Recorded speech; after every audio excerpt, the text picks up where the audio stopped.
Assalamualaikum warahmatullahi wabarakatuh. Di sini saya akan memaparkan materi tentang dinamika kualitas layanan dalam ekspansi global, strategi, budaya, dan keunggulan kompetitif.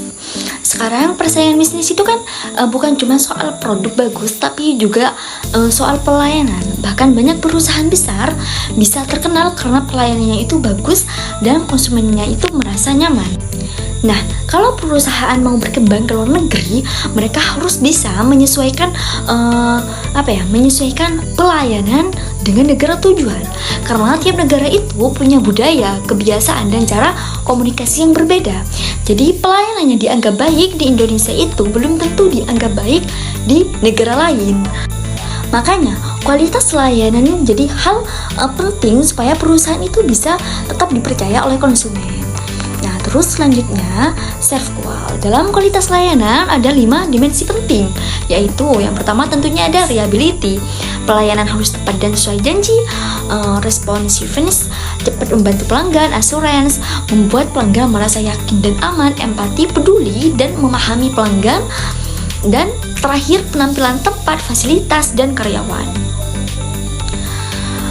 Contohnya, kalau kita ke kafe nih misal, tempatnya itu kan bersih, pegawainya ramah, pesanan cepat datang, pasti kan kita merasa puas gitu dan bakal kembali lagi di cafe tersebut. Terus selanjutnya budaya, pengaruh budaya. Di sini budaya itu juga sangat mempengaruhi pelayanan. Contohnya di beberapa negara pelanggan suka pelayanan yang cepat dan langsung, tapi di negara lain pelanggan lebih suka pelayanan yang ramah dan santai.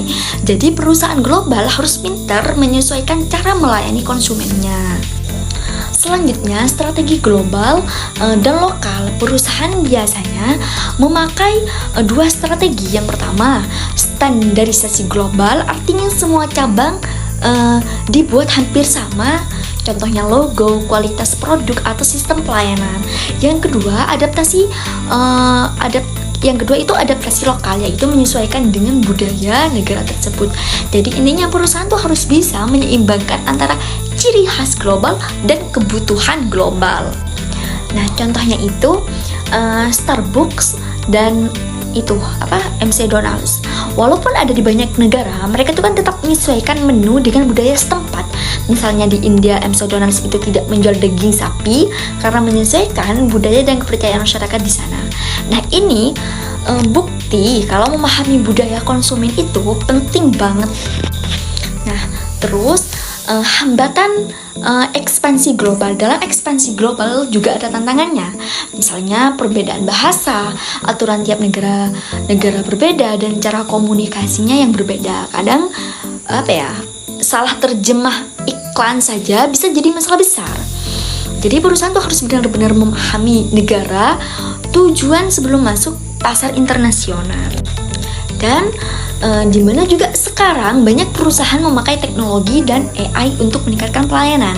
Contohnya chatbot, aplikasi customer service, atau rekomendasi otomatis. Jadi pelanggan bisa lebih cepat mendapat bantuan. Tapi walaupun teknologi penting, pelayanan manusia itu tetap dibutuhkan, terutama untuk membangun hubungan dan empati dengan pelanggan. Mungkin hanya itu yang dapat saya sampaikan. Kurang dan lebihnya saya minta maaf. Assalamualaikum warahmatullahi wabarakatuh.